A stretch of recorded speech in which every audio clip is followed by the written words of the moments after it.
Grab your cocktail and get ready for this episode of the Old Fashioned Masonic Podcast. Welcome to the Old Fashioned Masonic Podcast, where we talk all things Freemasons while drinking an old fashioned. I'm Brian, and I've got a guest today from Tennessee. I know you're here in New York, Texas, Russia, Italy, but we decided we needed somebody to represent the great state of Tennessee. So, Tag Thompson, welcome to the Old Fashioned Masonic Podcast. Thank you very much. And I know we're not supposed to, timestamp these sort of podcasts, but I'm pretty sure Ohio State really gave us a run last night. It was 28-7 the last time I. Yes. So when this releases, so for those who watch the podcast, you figured out we've got a lot banked. We've got, around 400 in the queue. So we're shooting this in late 2024, and Ohio State just thumped the Volunteers last night. It was nasty. I didn't take any odds on that game, but I didn't think it'd be a thumping like that. That's for sure. I didn't either. The cold really got to us. That's for sure. Yeah. Well, it was rough. So Tag, have you ever seen an episode of the Old Fashioned Masonic Podcast? Yeah, I've actually watched a couple. Oh, nice. Very good. So you know that we like to know as much about the man as we do the Mason, right? Mm-hmm. So tell our listeners, who's Tag? Yeah, so I am a 45-year-old man. I live in Chattanooga, Tennessee. I've lived here most of my life. Went to college here for my undergrad. I'm a parent. I've got 3 kids, 2 sons and a wonderful daughter who's just absolutely got me wrapped around her finger. And I've been a minister or in ministry since I've been in ministry. I hate to do this. Somebody's about to come to my door, and I don't know who it is. That's all right. We'll beginning. So that little break you saw there, we had a little life got in the way at the Thompson home. So continue on. You're at ministry. You've been in ministry. Yeah. So I was raised a missionary kid in Central America, and went to school to be a pastor or in some sort of ministry. My now ex-wife and I were missionaries in South Africa for 2 years, kind of early in our marriage. And I've been back in Chattanooga since then as a lay minister and also an entrepreneur. So I've started and sold a bunch of businesses during that time. But yeah, my faith's really important to me. And yeah, well, that's a nice lead in, and we're gonna. As those who watch the podcast, we kind of pull layers back as we kind of lead in. So walk us through your Masonic journey from when you first become a Mason up until when, I don't know, you were a Master of the Lodge. Yeah, so I became a Mason in 2015. One of my friends at the time reached out to me and just said, "Hey, I've been thinking about this Masonic stuff lately." And he had reached out to the lodge that I ended up joining and just wanted to get some information. They, of course, if you're watching this and you're a Mason, you know how that goes. You get invited to come have dinner with everybody. And so that's what we did. We went and had dinner at Chattanooga Lodge and immediately just kind of fell in love with the concept of brotherhood, the accountability that comes in with it. I'm a big fan of mentorship, so that was a very important aspect of it to me. And it also gave me an outlet to meet people that I wouldn't normally interact with. So I was very excited from the beginning. So I think I went to my very first dinner with them in maybe December of 2014, and joined the lodge EA in my entered apprentice in January. Fellowcraft in February, and then I became a Master Mason in March of 2015. And, like a lot of lodges in Tennessee and maybe around the country, I'm not sure, we had a fairly small lodge. So I was immediately ushered into a junior deacon role immediately. So immediately got to start serving the lodge and really enjoyed that and moved my way up until I guess it was 2018 when I became Master of the Lodge. And was really, really involved, especially in the York-Rite bodies. AMD, Allied Masonic degrees was a really a body that I really invested a lot into, but really loved York-Rite. It was a great aspect to me. I'm in Scottish Rite as well, but York-Rite was great. Yeah. Any other bodies? Shrine, grottos, anything like that? Well, no, I was never in the shrine. I just didn't have time. At that point, my kids were pretty young, so between my Blue Lodge, my York-Rite, and Scottish Rite, that was pretty much all the bandwidth that I had to give. Yeah. Within the York-Rite, I was a member of a lot of bodies. I was in St. George's Conclave in Chattanooga, Red Cross of Constantine. There was a bunch of kind of appendant bodies within the York-Rite that I was heavily involved in. Nice. Yeah. Well, a lot of people, you understood your bandwidth. A lot of folks, when they come in, especially with, the new guys, they're trying to get them in. Once you're a master mason, oh, well, you can join here. And no, we just, as Masons, sometimes we forget that that's an okay word to use because you have other obligations, right? To your home. Right? Yeah. I had to do quite a bit of that.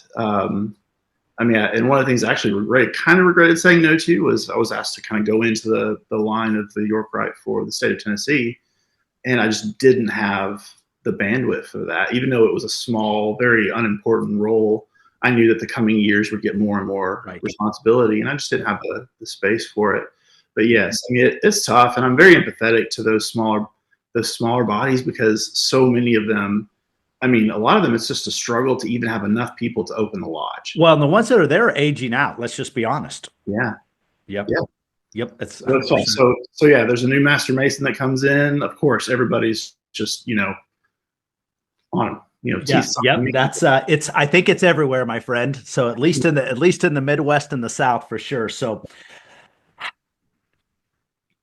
listeners, bear with me on this. Everybody should be very familiar with their bylaws, not only in their lodges, but they should be familiar with their Grand Lodge bylaws. There are some very archaic, in my opinion, speaking for myself only, archaic bylaws in many jurisdictions.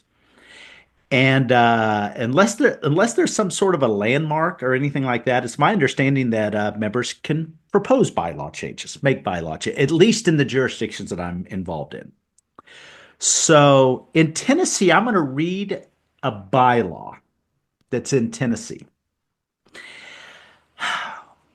The Grand Lodge of Tennessee's Code, Section 4.2105, subsection 27, quote, specifically states that it is a Masonic offense to engage, quote, to engage in lewd conduct, period, to promote or engage in homosexual activity, period, to cohabitate immorally in a situation without the benefit of marriage, period, closed quote.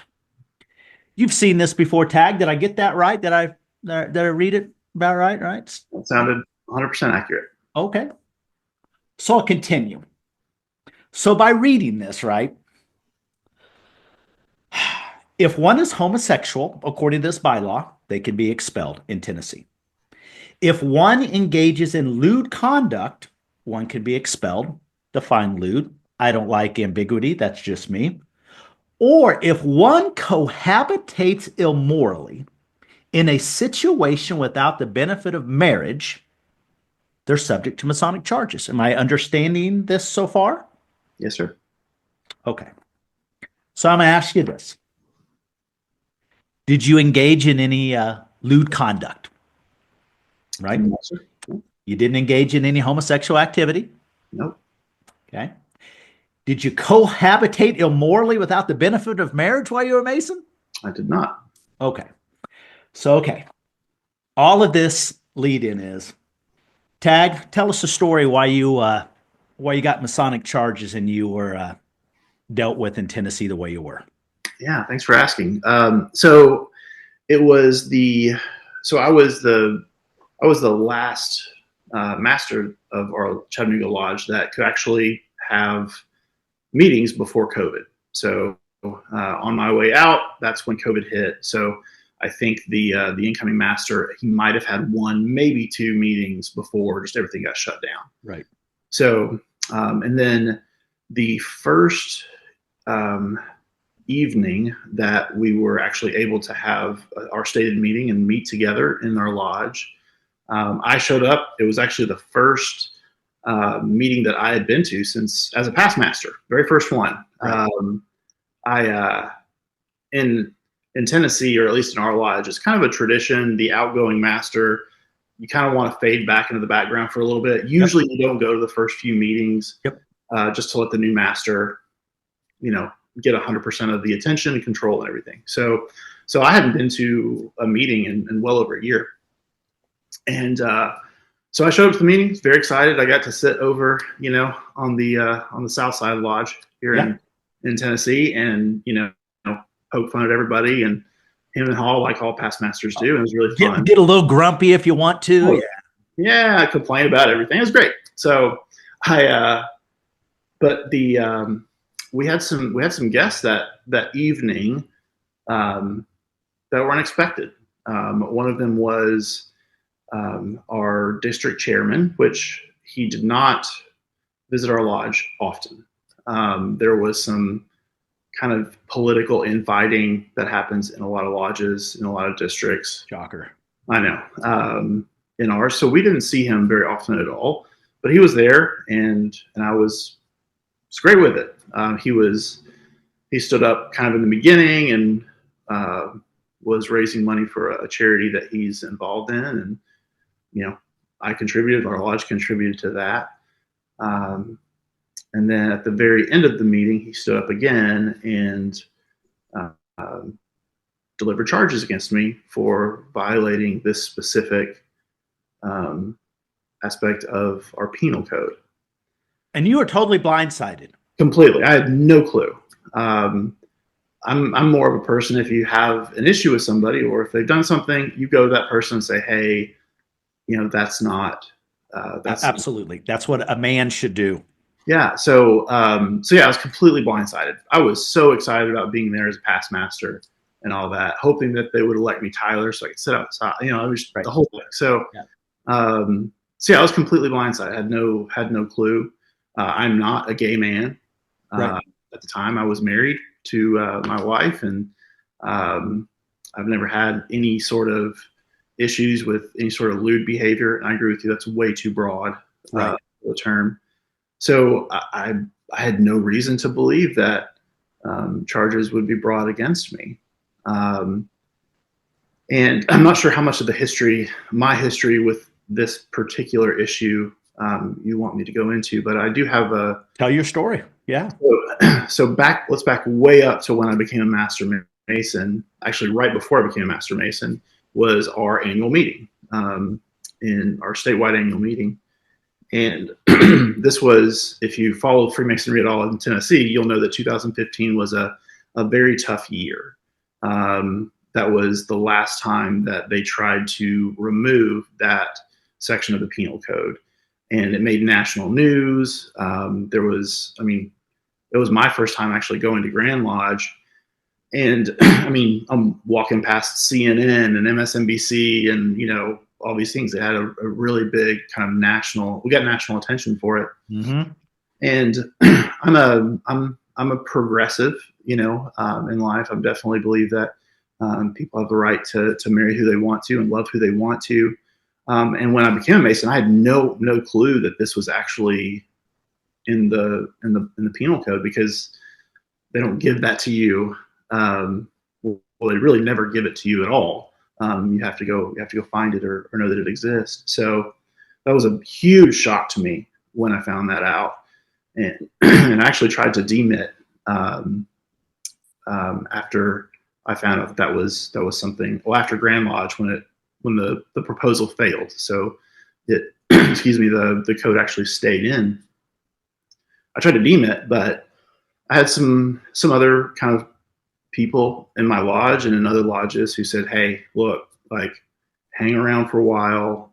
We're going to try again, and we'll eventually get this thing overturned. Right. So I didn't know at the time if that was going to be that little section of the code was going to be the thing that got me. That was going to be that may have defined your Masonic future. Yeah, it did. So I tried to demit, but they convinced me not to stick around. And so I really did. I made a really good, solid effort of staying involved, being a good Mason, practicing the craft, getting involved in as many bodies as I could, and encouraging others to do the same. So try to be a good Mason, and just started working on the Masonic career. And I did have a very kind of long aspect to it. I wasn't in a hurry, so I wasn't campaigning or doing anything like that to do any of this stuff. But if the opportunity arose to have the conversation, I wasn't scared to say, "Hey, I really do disagree with this." Sure. This aspect of our penal code. Yeah. So we'll pause for a second and tell you this. Most states don't have a penal code. I think there's 8 or 9 that do have an actual penal code. So most states just say, hey, as long as you don't violate your obligation, that's it. That is the penal code for most states, is the obligations. But some states go further than that. Mm-hmm. And ours and most of the other ones came out of the HIV fear of the 80s.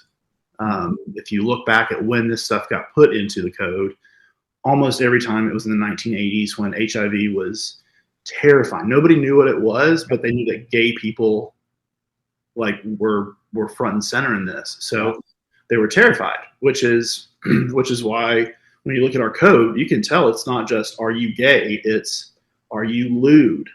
Are you marching in are you promoting or engaging in homosexual activity? Yeah. Yeah. So all that got put in during that time, and just it never got taken out. And if you know much about how laws get written and how legislation stuff works, the reason it's so hard to get this stuff taken out is because people want it to stay in there because they can use it, right? Somebody used it against me. I am not gay. Yeah. When this thing was written, they weren't referring to me. Yeah. They weren't. But they were able. Someone was able. Yeah, you were the Christian male with 2.5 kids and married. You weren't the target audience that they were going after. Yeah. So I wasn't the reason they put this in there, but someone was able to use this arcane law to expel me from Freemasonry. So, and that was the biggest kind of shock when these charges came down.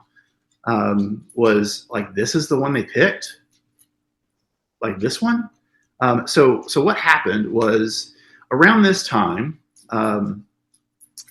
there was a lot of conversation in the public about repealing gay people's right to marry.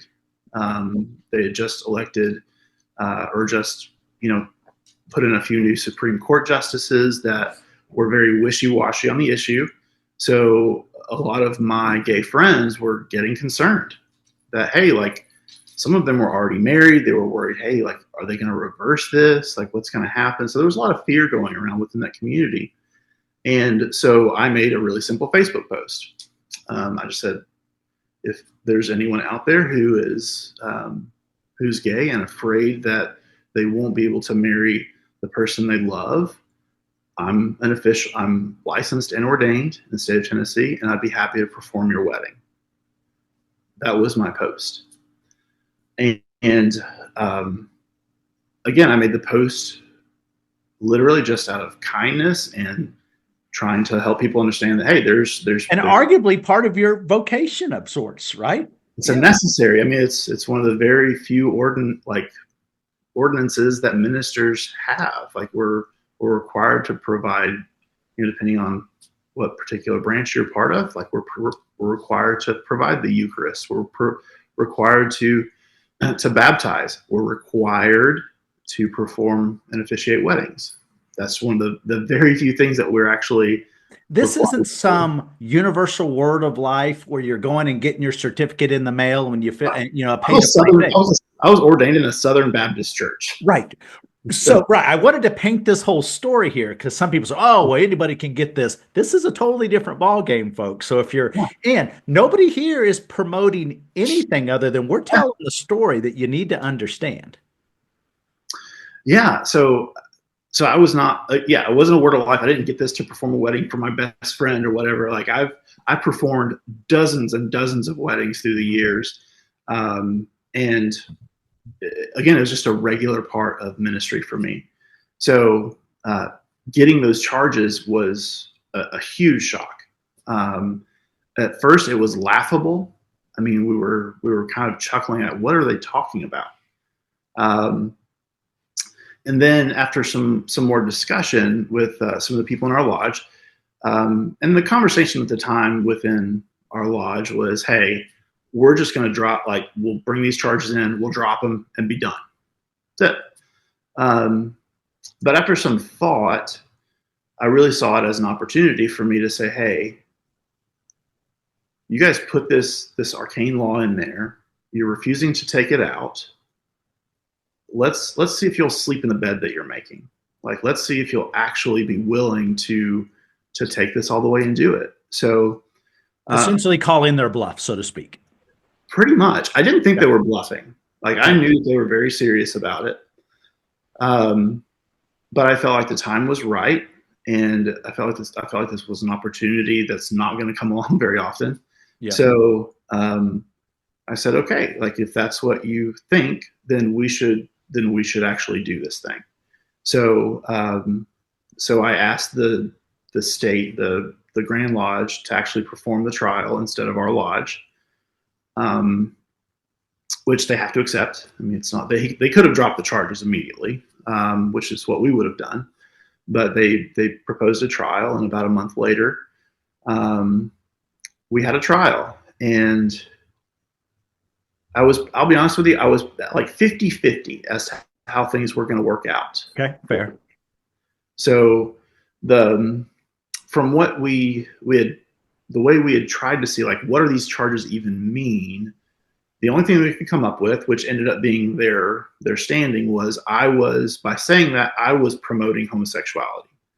That's what they saying said. That meaning your Facebook post. My Facebook post was promoting homosexuality. Understood. That's what they said. Which was very, I mean, it was interesting. I wasn't telling anyone to be gay. I wasn't. Right. I wasn't. The word promoting didn't necessarily apply in any definition that I could think of, but that was the only segment that made any sense at all.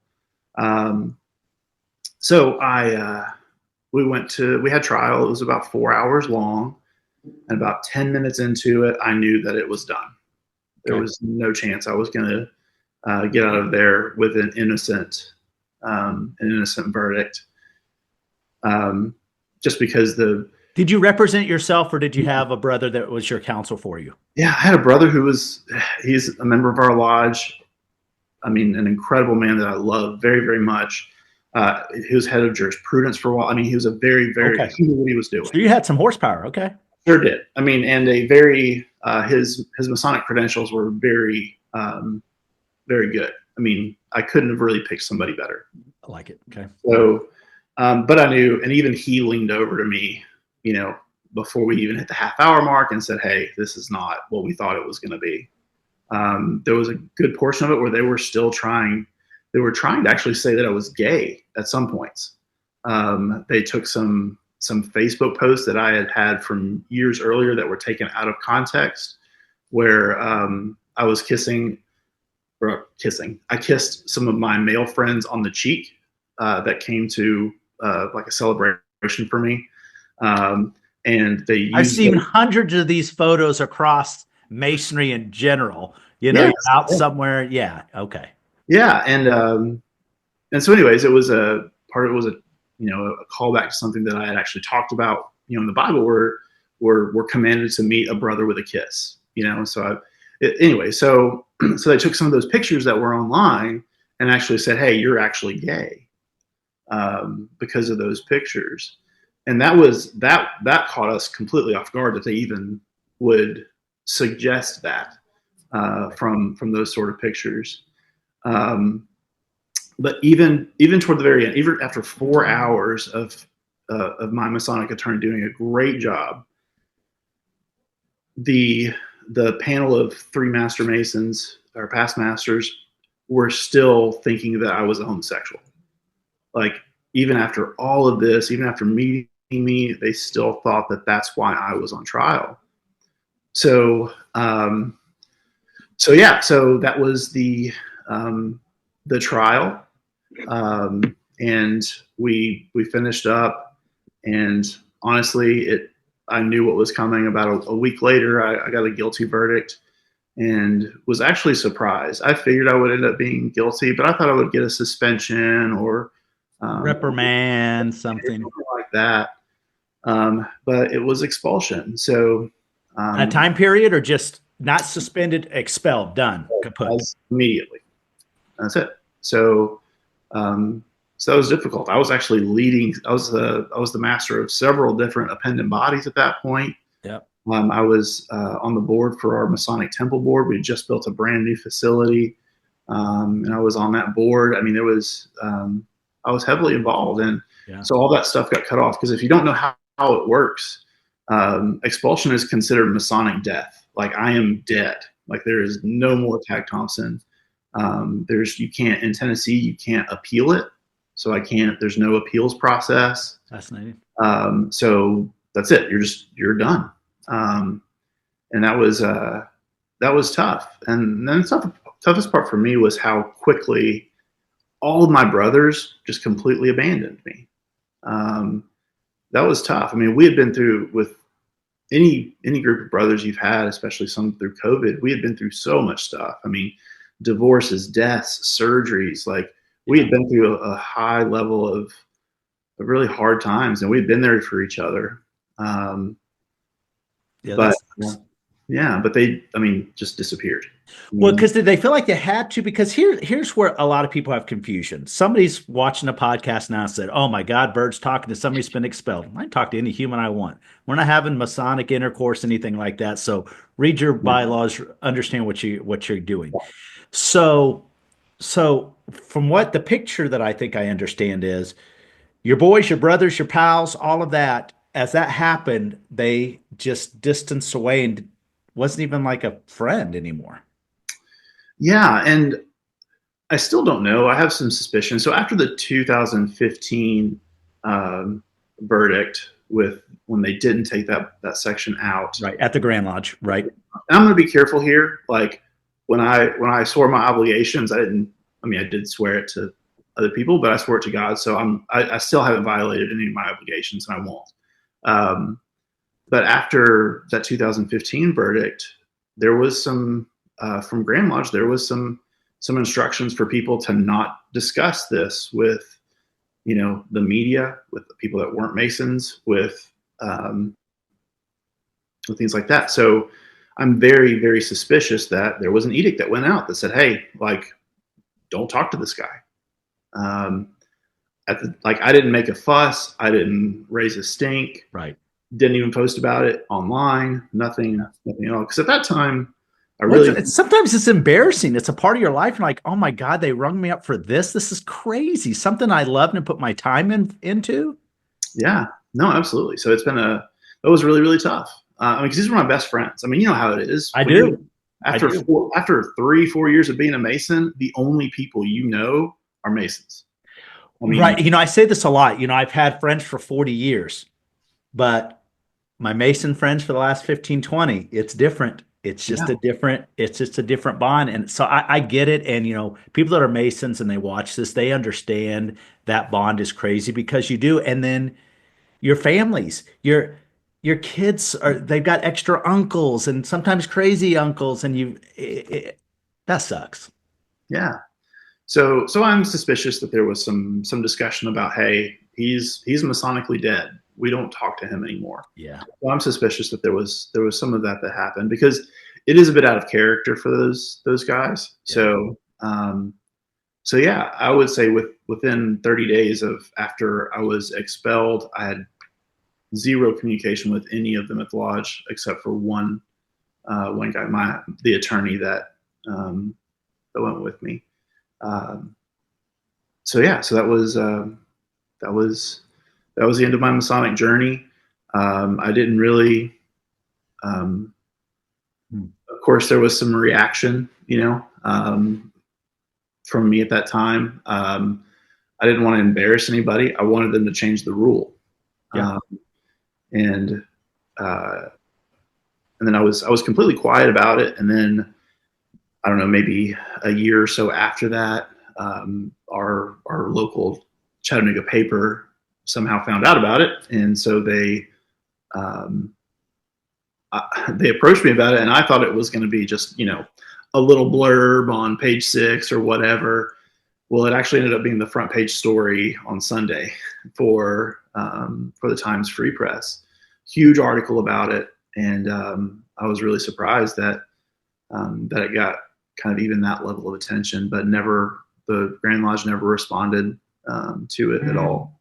Yeah. So yeah, I mean, I've of course had hundreds of Masons around the country. I'm not sure a lot of you guys probably read the Freemasonry for Dummies blog. Yeah, you know, he did a big article about it. He did a great piece, frankly. I thought it was very well written. I mean, but Chris is good. That's just his thing. Yeah. So of course I got, you know, hundreds of messages and emails from people around the country who were furious about it and, you know, wanted to seek justice. I actually had a couple of grandmasters from different states that reached out and were willing to like bring me in as a Mason so that I could still participate in the craft. But I just felt like that was just too much discord. And if I can't go to my lodge, I honestly don't really, you know, being a member of a Grand Lodge of another state doesn't really get do it. good. Yeah. Well, you know, it's you appreciate that it's a thought that counts, right? You know, Masons looking out for Masons. So let me oversimplify this. So you gave a pretty detailed story. So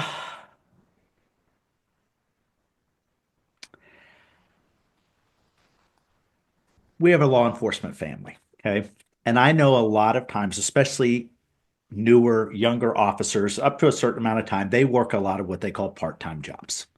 Sure. I mean, there's so many opportunities for officers to make part-time money, right? And a lot of the time, at least where I'm from, at weddings, you'll see police officers in uniform as security. They're off duty, but they wear their uniform for their part-time gigs.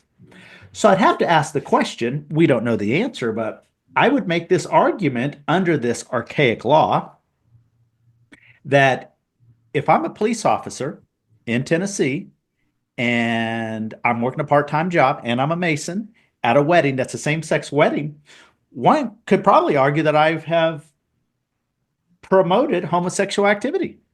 That could be a loose argument there, right? Absolutely. If I'm a Mason and I own a catering company, which I know several Masons that own catering companies, and I serve the food for a same-sex wedding, is that promoting homosexuality? Seems archaic. I don't like ambiguity. But here's the thing that I really focused on was the last sentence from this archaic, in my opinion, law. To cohabitate immorally in a situation without the benefit of marriage. For me, as a simpleton, that seems a lot like what we'd refer to back in the day as shacking up. Right? I don't know if they still use that term, but shacking up, everybody, at least my age, knows the term shacking up. Good, bad, or indifferent, it happens. I'm very certain that I lived with my wife before we were married. So technically, if you want to stick to the letter of the law, Tennessee, if you have brothers that are shacking up, forget the homosexuality thing, because you're going to try to spin this narrative, push that to the side, because it doesn't say this. To cohabitate immorally in a situation without a benefit of marriage.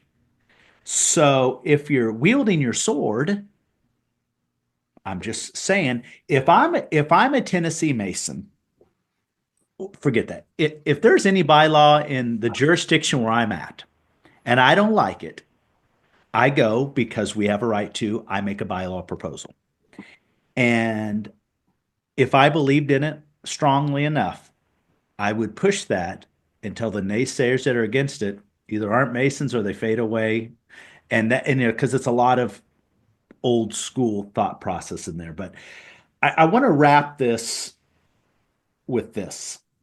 The essence of this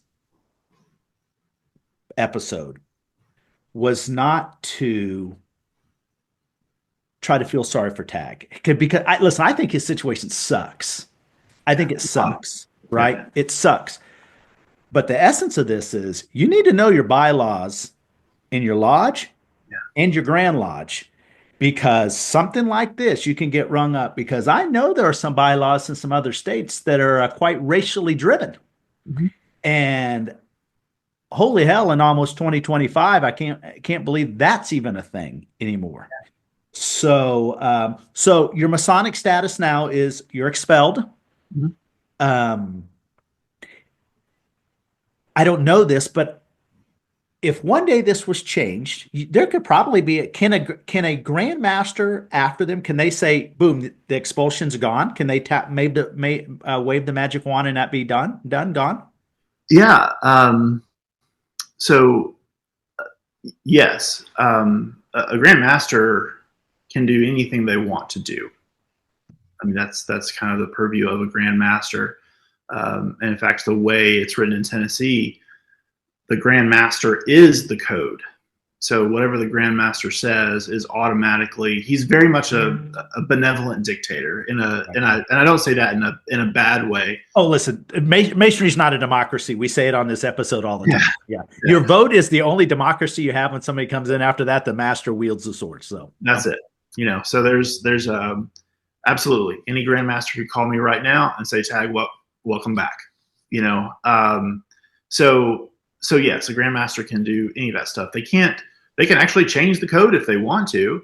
However, any code changes in Tennessee, the way it works is if a Grand Master changes the code, he can do through edict or a lot of different ways. But all those things kind of expire with that Grand Master. So it'd be up to the new one to continue. But yeah, a Grand Master could make me a Mason at any point in time. That's why these other states have said, hey, like, I'll make you one right now. And in fact, you can do that in the Southern jurisdiction. You can actually do that within the Scottish Rite as well. A Scottish Rite, Sovereign Master could actually make me a Mason. So but I really don't have, that's not an avenue I want to pursue. I want them to change the rule. Right. So the interesting let me ask you this question though. Let me jump in here.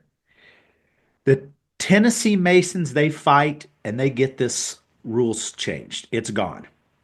And the Grand Master then says, you know what, Tag, welcome back. If they do both, would you want to come back? I don't know. I don't know what I'm coming back to. That would be my answer too. I don't know. I don't know what I'm coming back to. Because again, like all the people that were so important to me, like I don't know, I'll be honest with you, they betrayed me. Like they abandoned me. And I don't know that I don't want to go back to that lodge. Right. So I don't know what the benefit of that would be. Right. I just don't. And honestly, I think that I'm long forgotten. So I don't think that this is going to come up. There's not many in Tennessee. It doesn't seem like there's anybody fighting to get me, back into this thing. So honestly, I think I'm long forgotten. And when they change the rule, that's where the celebration will be. And I'll be happy that that's what happened. Yeah. And if everyone was really paying attention, if you go back to the beginning of the episode, when Tag in 2015 heard of this archaic rule, he was ready to admit, he's like, screw this, let's get out. But his brother said, no, let's stay in. Let's get in the fight. Let's do this together, right? So then when it doesn't get repealed and he gets rung up for, frankly, nonsense, in my opinion, I can say what I want, then the boys abandon you. So I don't know that I'd come back either based on on the pieces that you've given to me. That sucks, man. That sucks. Yeah. And I think we're better than that as men. At least we certainly should be. Yeah, and these guys definitely are. I mean, But you're giving them the benefit of the doubt that maybe some edict came out. But if that's the case, if an edict came out, you think it came out every year? I don't think so. I don't know. But again, I think maybe it came out one year. And again, like everybody's living their own life. No, they're not thinking about me on a daily basis. Sure. They're trying to keep a lodge going.